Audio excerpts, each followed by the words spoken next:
Berarti kamu bersedia silakan untuk pembelajaran kita hari ini? Sedia.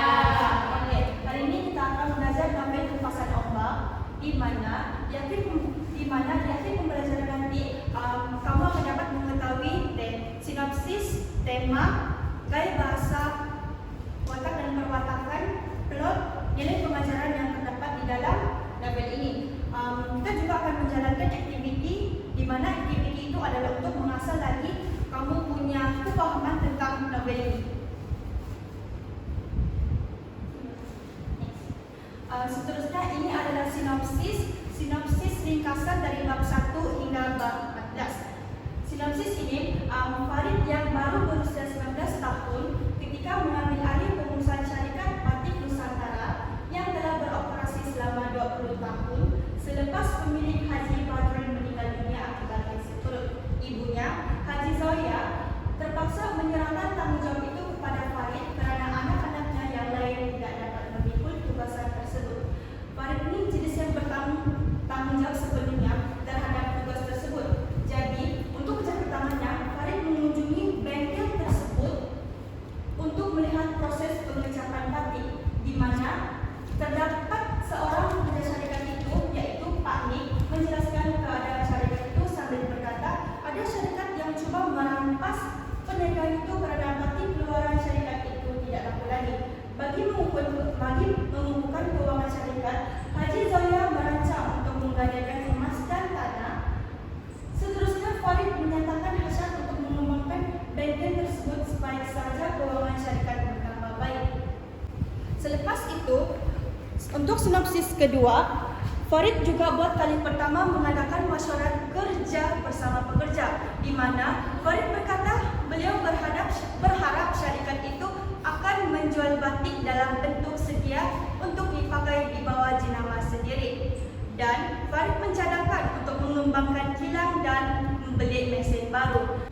Pada pertemuan lain, Zuraida berjanji untuk membantu Farid dengan menjual batik di gerai Kampau Mesir, tetapi mencadangkan kepada Farid untuk membuat corak batik baru untuk menarik perhatian pembeli. Seterusnya, selain itu, Encik Mukhtar, pemilik syarikat batik Raja Wali, berang karena batik buatan syarikatnya tidak populer karena corak lama. Seterusnya, Farid menerima panggilan daripada Zuraida. Zuraida menjelaskan bahawa saudaranya telah melarang penjualan kain batik moden buatan syarikat Farid. Apabila jam menunjukkan pukul 2 pagi, satu letupan kuat membangunkan seluruh rumah Haji Zoya, di mana mereka mendapati sebuah bengkel pengeluaran batik moden yang sedang berlangsung sedang terbakar. Lebih 75% peralatan dan bahan mentah yang digunakan untuk membuat batik musnah. Farid menerima dugaan terhadapnya sebagai takdir. Namun, polis yakin bahawa kebakaran itu mempunyai motif jenayah yang meminta Farid untuk ke balai polis. Di balai polis, Inspektur Usman menjelaskan kumpulannya menahan Mahmud di klinik ketika lelaki itu menjalani rawatan. Mahmud mempunyai rekod jenayah dan merupakan pekerja syarikat Raja Wali. Seterusnya kita beralih kepada tema novel ini. Tema novel ini kegigihan seorang remaja untuk memajukan syarikat.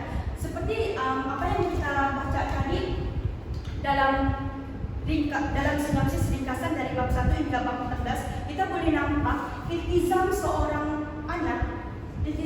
anak yang gigih untuk mengubah kehidupan keluarganya melalui warisan bapaknya.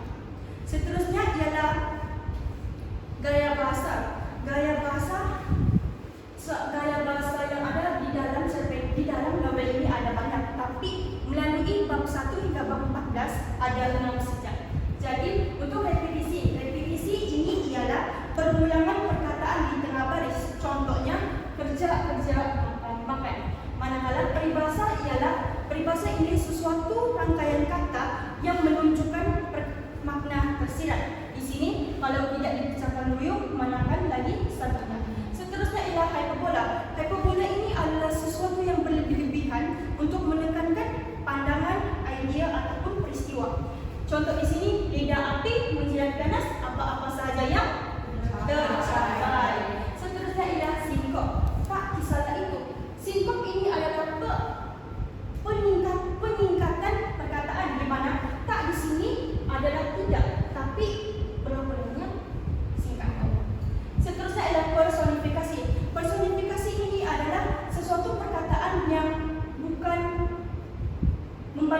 manusia, macam bukan manusia.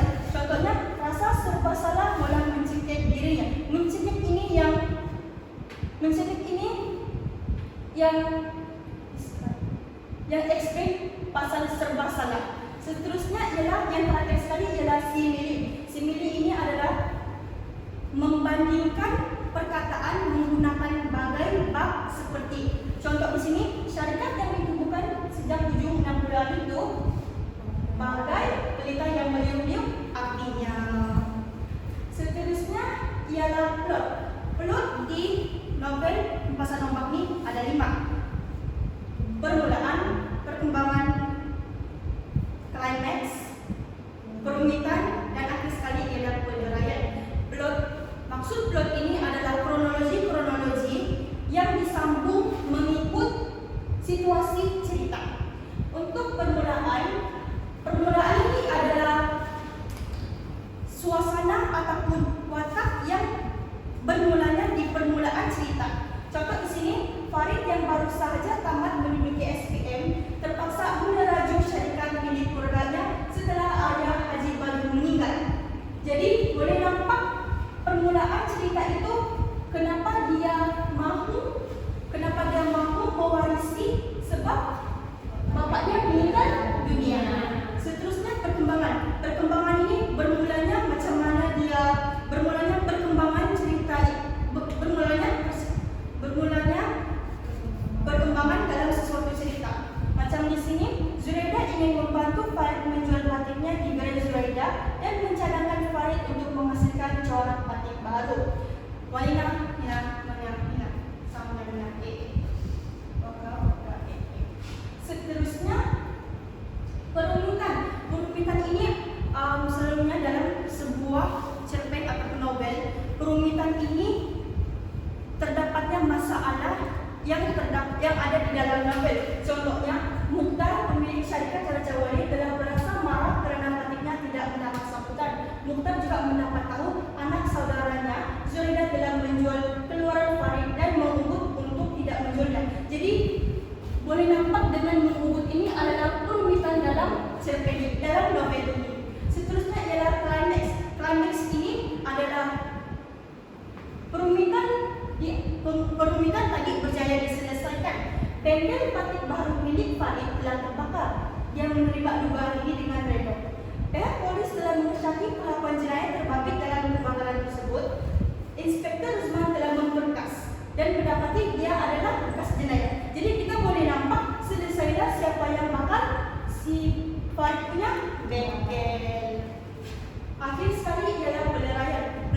Peleraian ini adalah sebuah kisah, sebuah novel yang akan diakhiri sama ada sedih ataupun gembira. Jadi di sini 3 hari lepas kejadian, Moksin datang ke bengkel Farid selepas pulang dari Singapura.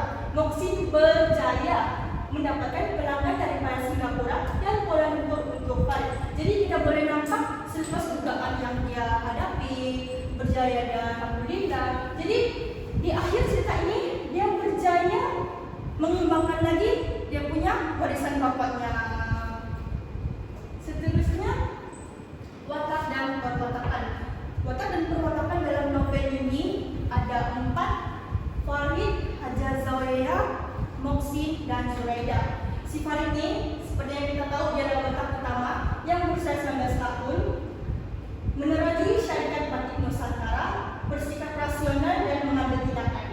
Haja Zawaya ini ibu yang berusia 56 tahun dan mempunyai 6 orang anak. Balu kepada Al-Yarham Haji Badrul, pemilik syarikat batik Nusantara, dan dia berani menanggung risiko untuk memajukan perniagaan. Apa contohnya tadi? Dia berani untuk jual emasnya untuk mengembangkan lagi syarikat suaminya. Seterusnya ialah Moksin. Moksin ini pemilik syarikat Nadi Zaman, seorang yang bijak menyusun strategi dan bersikap baik hati. Manakala Zuraida ini kakak sekelas Farid dari tingkatan 1 hingga 5, berniaga pakaian di Bazar Marah di Jalan Bangun dan bersikap berpandangan jauh dan mudah cemburu. Seterusnya kita beralih kepada nilai. Sesungguhnya setiap novel ataupun cerpen itu mempunyai nilai dan pelajaran tersendiri. Nilai yang terdapat di dalam Empasan Ombak ini adalah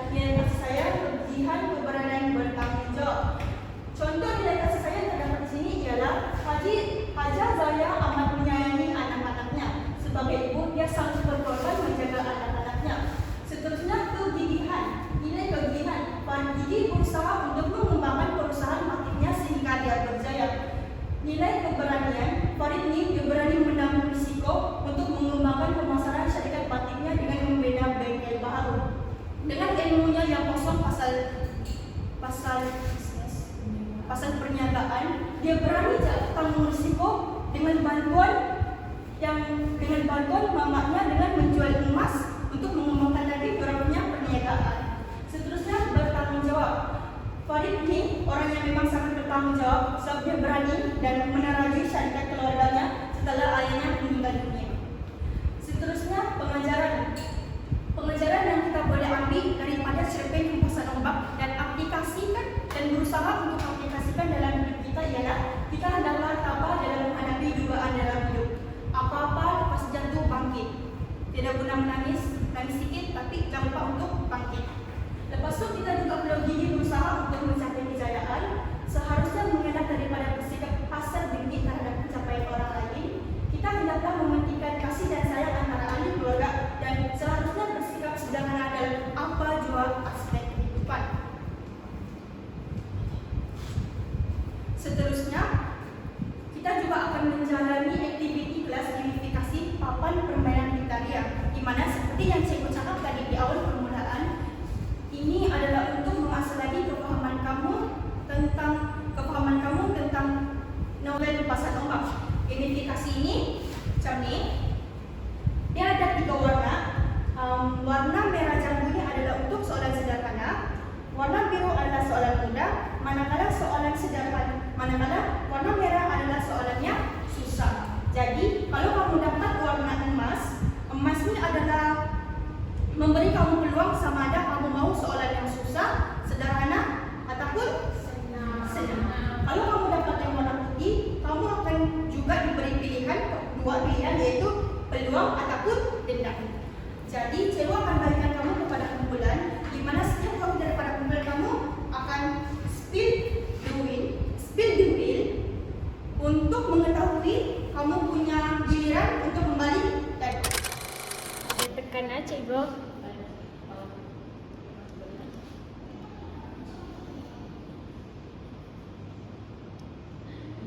Oke, kamu akan menjadi orang yang pertama untuk membaling dadu. Seterusnya,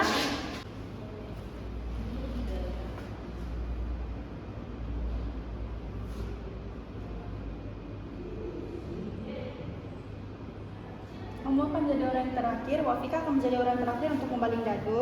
Seterusnya,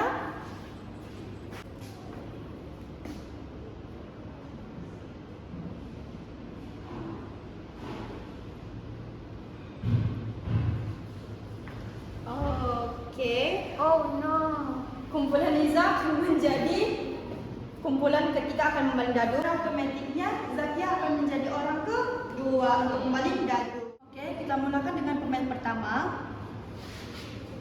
Fatia, kamu pilih kamu punya warna, lepas itu kamu boleh baling dadu. Oke, saya pilih warna hijau cikgu. Sini. Oke, saya gerakkan cikgu. Oke, kamu boleh pilih soalan yang warna biru. Oke, cikgu. Soalannya berbunyi, apakah contoh gaya bahasa hiperbola yang terdapat di dalam novel Hempasan Ombak? Oke, jawapannya berdasarkan slide tadi yang saya ingat, lidah api menjilat ganas apa-apa sahaja yang tercapai. Oke, betul. Berikan tepukan. Dulu warna apa kamu mahu? Lepas itu kamu boleh baling dadu. Saya pilih warna pink. Wow. Kamu boleh pergi ke atas. Satu, kamu boleh pilih soalan yang warna biru.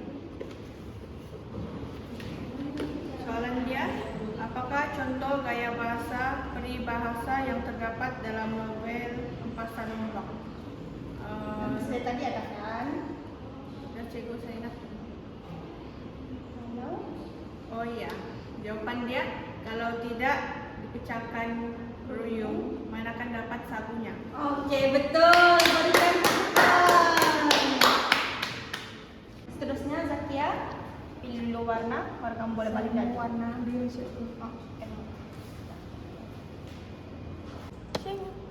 Oke, Zakia. 1, 2, 3. Sederhana cikgu. Oke, kamu boleh pilih soalan yang sederhana. Oke, soalannya berbunyi begini. Uraikan plot permulaan yang terdapat di dalam novel Hempasan Ombak. Berdasarkan slide yang tadi saya ingat mengenai plot permulaan, di sini bagaimana Farid cuba untuk mengambil ahli syarikat bapaknya selepas bapaknya meninggal dunia. Oke, berikan tepukan ke. Dan terakhir Iza. Kamu pilih memanakan kami terakhir di warna yang pilihannya ada. Jadi tolong balik dan. Oke Iza, masukkan penutup botol ke nomor 6. 6 ke 4? 4 sorry. 1, 2, 3, 4. Oke.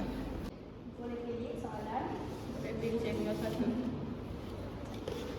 Oke, lakonkan watak Farid yang ada di sinopsis bab 7 dalam novel Hempasan Ombak. Oke cikgu, jadi saya bisa kami akan Bapak Ju Wahid Cinta. Oke, boleh. Oke, sekarang dia punya latar belakang situasi di dalam restoran. Si Farid yang Zuraida makan malam. Oke. Jadi Farid bagaimana dengan pernikahan kamu? Pernikahan saya sekarang penjualannya tidak langsung Zuraida. Saya tidak tahu mana membuat. Oh, kurang. Mungkin saya boleh bantu dengan jual batin kamu di event pernikahan saya di Malang. Oh boleh, ada yang bagus, boleh tak? Boleh sangat diadu-adukan. Terima kasih Zuraida. Sama-sama. Saya mau makan. Oke. Dan tepukan yang gemuruh untuk mereka.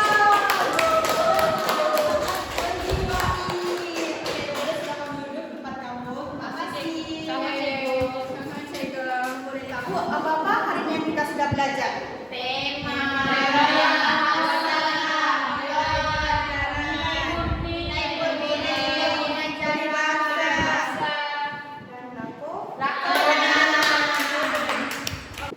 Sebagai rumusan, cikgu dapati 80% daripada kamu memahami novel Hempasan Ombak, manakala 20% daripada kamu kurang aktif dalam belajar kita hari ini. Jadi, cikgu harap kamu dapat aplikasi dan memahami novel Hempasan Ombak ini supaya kamu dapat menjawab pemeriksaan yang akan datang.